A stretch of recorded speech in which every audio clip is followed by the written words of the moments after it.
שלום מתוקים, אנחנו ממשיכים בלימוד של חוק לתלמיד, הלימוד היומי שלנו. אנחנו היום בעליית פרשת בלק, עלייה שנייה של יום שני. בואו נראה מה מתכנן הקדוש ברוך הוא לעם ישראל.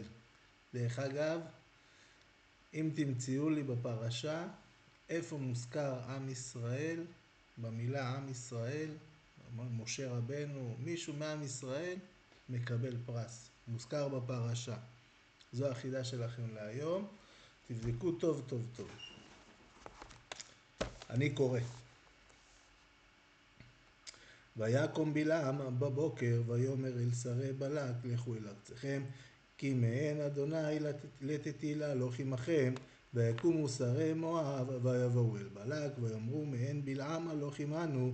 ויסף עוד בלק לשלוח שרים רבים ונכבדים מאלה, ויבואו אל בלעם ויאמרו לו, כה אמר בלק בן ציפור, אל נא תימנע מהלוך אליי, כי כבדך מאוד, וכל אשר תאמר אליי אעשה, ולך נא קבע לי את העם הזה. ויען בלעם ויאמר אל עבדי בלק, אם ייתן לי בלק מלוא ביתו כסף וזהב, לא אוכל לעבור את פי אדוני אלוהי לעשות קטנה או גדולה. ועתה שבו נא בזה גם אתם הלילה, ואדע מה יוסף אדוני דבר עמי.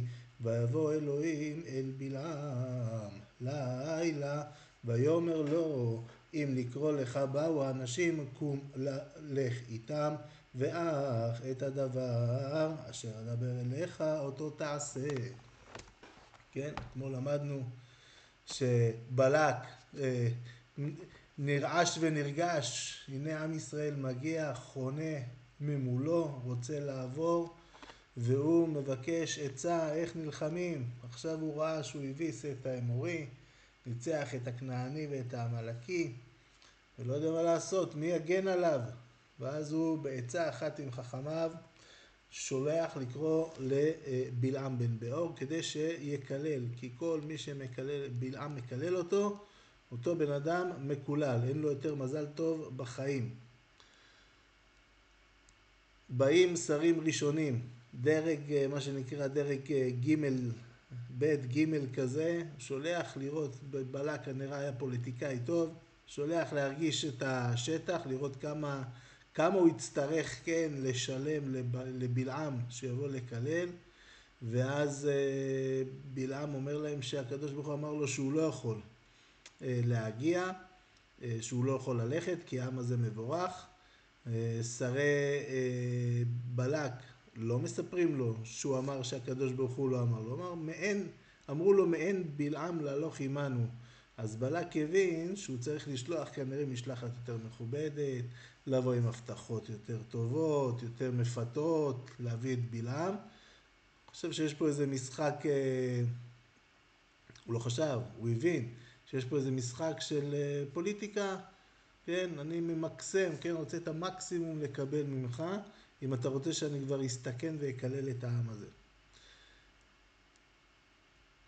בלעם אומר לשרים היותר נכבדים שבאו עם כסף והבטחות והתחייבויות והכל, באים, אומר להם, תשבו גם אתם, מה שהקדוש ברוך הוא יאמר אליי, אני אעשה. אם יגיד לי ללכת, אני אלך, אם יגיד לי לא, לא יכול, גם אם תיתנו לי את כל מה שאתם רוצים.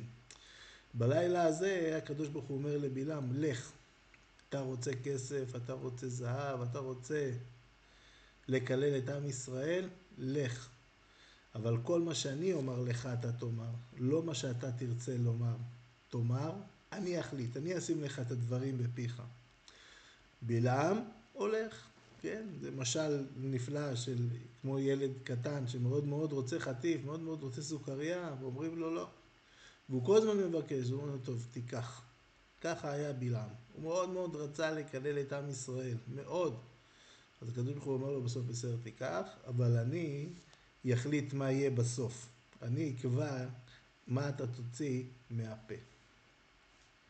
אז זה בעצם העלייה השנייה. בסופו של דבר בלעם מקבל רשות ללכת לקלל לקלל, הוא חושב לקלל, הקדוש ברוך הוא אומר לו שיהיו דברים אחרים, לבלק בן ציפור, בשביל כביכול לקלל את עם ישראל. טוב חמודים, אנחנו עוברים ללימוד המשנה, אנחנו במסכת ברכות פרק א', משנה ב'. המשנה מדברת על רבי נחוניה בן הקנה, שהוא תיקן תפילה מיוחדת לנכנס לבית המדרש וליוצא מבית המדרש אחרי שהוא לומד תורה, מי שנכנס ללמוד ומי שיוצא ללמוד. וחכמים שואלים אותו מה הטבעה של תפילה זו, כי זה לא היה נהוג להתפלל בצורה כזאת, אבל רבי נחוניה בן הקנה יש לו כמה וכמה תפילות במהלך המשניות, שהוא בא ומחדיר אותם חזק חזק לעם ישראל. אנחנו בגלל המשנה הזאת חיכיתי עם התפילה הזאת, אני רוצה שאנחנו נאמר אותה ביחד, אחרי שנלמד, נאמר את השיר של התפילה הזאת, וממחר בעזרת השם לפני כל לימוד אנחנו נאמר את התפילה של הנכנס ותפילה של היוצא מבית המדרש. זו תפילה בעצם שאומרים לפני כל לימוד תורה ואחרי כל לימוד תורה. אז בואו נקרא. רבי נחוניה בן הקנה היה מתפלל בכניסתו לבית המדרש וביציאתו תפילה קצרה. אמרו לו מה מקום לתפילה זו? אמר להם בכניסתי אני מתפלל שלא תארע תקלה על ידי וביציאתי אני נותן הודיה על חלקי. כן? במשנה הקודמת למדנו על זמני התפילות, אבל פעם, אולי אפילו גם היום, כן? היה את בית הכנסת ששם מתפללים, ואחרי שהם מסיימים להתפלל, היו הולכים לבית המדרש, שם היו דורשים חכמים, שם כל מי שהיה רוצה לשמוע דברי תורה, כל מי שרוצה ללמוד, הולך לבית המדרש. זה היה מקום מיוחד, כן? הגמרא מספרת על רב אסי ורב עמי, כן? שהם גם את הבית מדרש שלהם, הם היו בטבריה, גם את בית המדרש שלהם, הם היו מתפללים בו, בין העמודים של בית המדרש, כלומר גם במקום שהם קראו את לימוד התורה, הם היו מתפללים. כל מיני הנהגות של חכמים. המשנה שלנו עוסקת שאחרי שאדם מסיים להתפלל, הוא היה הולך לבית המדרש ללמוד תורה. אז רבי נחוניה בן הקנה בעצם מלמד אותנו שיש לומר על זה תפילה. יש לומר לקדוש ברוך הוא תודה על כניסתו לבית המדרש וביציאתו מבית המדרש. בסדר? אז באמת הוא היה נותן הודיה על חלקי, כן? בכניסה הוא היה נותן, מבקש, מתפלל שלא יראה דבר תקלה על ידו, שחס ושלום הוא לא יחשב באיזה דבר הלכה, שחס ושלום הוא לא יאמר דבר שאינו נכון, וישמעו מזה התלמידים או החברים בלימוד, ויבינו מזה דברים ויסיקו מזה דברים לא טובים, ויחטאו או יחטיאו אחרים, ותתפשט תורה שהיא לא מכוונת והיא לא נכונה. וביציאתו הוא היה מתפלל שהוא נתן, שהקדוש ברוך הוא זיכה אותו, שיהיה לו חלק בלימוד תורה, חלק בבית המדרש. אז מה הייתה התפילה? כן?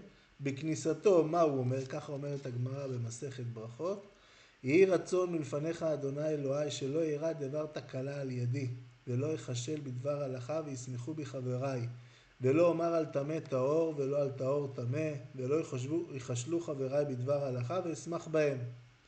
אז זה בכניסה, שכל מה שאני מוציא מהפה יהיה מכוון, כל מה שאני מקבל מהחברים יהיה מכוון, וגם אם חס ושלום מישהו ייכשל, אני לא אשמח, לא יתגאה עליו, ויגיד, הוא לא למד טוב, הוא לא. לא, לא.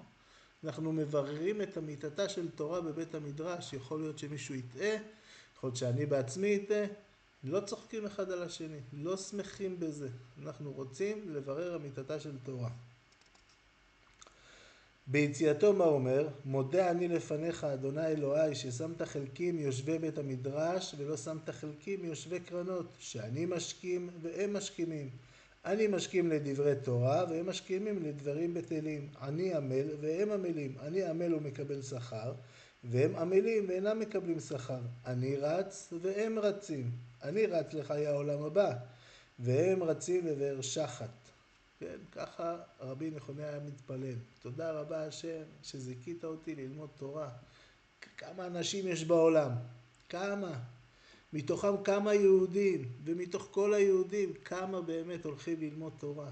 איזה זכות עצומה. כולם נראים אותו דבר, כולם מתנהגים אותו דבר. קמים בבוקר, חלקנו הולכים לעבודה, אבל חלקנו גם הולכים ללמוד תורה כל היום. תודה השם שזיכית אותי ללמוד תורה כל היום. חלקנו עסוקים בכל מיני דברים, ואני עסוק כל הזמן בדברי תורה. תודה השם על זה שאני עסוק כל הזמן בדברי תורה. אני רץ והם רצים. אני רץ לחיי העולם הבא עם כל המצוות והלימוד תורה שאני אוסף, והם, אותם אנשים, כן, חס ושלום, לא מדובר על היהודים, מדובר בכלל העולם, כן? אותם אנשים רצים לבאר שחת, כן? שהם אין להם משמעות בכלל לחיים שלהם, ואנחנו כל היום עסוקים בלימוד תורה. וגם אם אדם עובד והוא מגיע בערב, אבל מה שמעניין אותו עכשיו זה ללכת ללמוד תורה, כאילו כל היום שלו סביב אותו שיעור של לימוד תורה. וזה כאילו, הוא רץ כמו רבי נחוניה בן הקנאה, רץ לקבל שכר, רץ לחיי העולם הבא. אז עד כאן המשנה שלנו. טוב, אנחנו ממשיכים בלימוד ההלכה, החלק האחרון שלנו להיום. סעיף הלכות דיני השכמת הבוקר, סימן א', סעיף ב'. וגם בשוכבו, כן, בסעיף הראשון דיברנו על כמה חשוב שאדם תמיד ישווה כנגד נפשו, יראה כנגד עיניו את שמו של הקדוש ברוך הוא, כאילו כל מעשיו הם לפני המלך, כי אז כל המעשים שלו יהיו מתוקנים ומסודרים, מדודים, יראת אלוקים, לא לעשות חטאים, ככה צריך להיות. סעיף ב' וגם בשוכבו על משכבו, גם שאתה הולך לישון, או שאתה מתעורר מיד בבוקר, ידע לפני מי הוא שוכב, ומיד כשיעור משנתו, יזכור חסדי השם יתברך שמו, אשר עשה עמו, שהחזיר לו את נשמתו, אשר הפקידה אצלו, עייפה והחזירה לו חדשה ורגועה, כדי לעבוד עבודתו יתברך שמו בכל יכולתו, ולשרתו כל היום. כי זה כל האדם. מה התכלית שלנו בעולם? איך להשיג עוד מצוות, איך לעבוד את השם בצורה יותר טובה, איך להתקדם ולהתקרב לקדוש ברוך הוא. זה כל האדם. ברגע הפקדתי בלילה, הלכתי לישון את הנשמה שלי ולקדוש ברוך הוא. הקדוש ברוך הוא מחזיר לי אותה רגועה, נחנו. הגוף נח, הנשמה נחה, חזרה למקום שלה, ועכשיו אנחנו מוכנים בבוקר לעבוד מחדש את הקדוש ברוך הוא. גם הגוף וגם הנשמה מתחברים בחזרה. כמו שאמר הכתוב, חדשים לבקרים רבה אמונתך, פירוש, בכל בוקר נעשה אדם בריאה חדשה, ויודע בכל לבבו להשם יתברך שמו על זאת, ובעודו על משכבו, יאמר, מודה אני לפניך, מלך חי וקיים, שהחזרת בי נשמתי בחמלה, רבה אמונתך.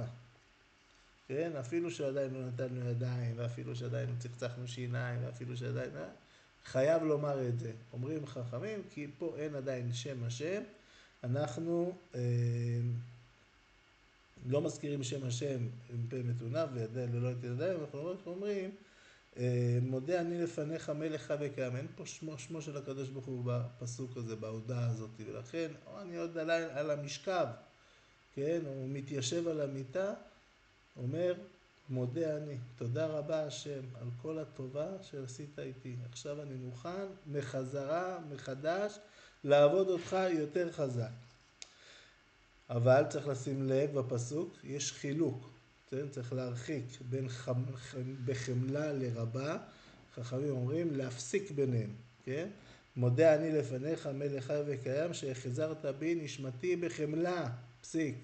רבה אמונתך, כן, עכשיו הנשמה שלי חדשה, רבה אמונתך, אני יכול באמונה יותר גדולה לעבוד אותך ולהתקרב אליך מחדש.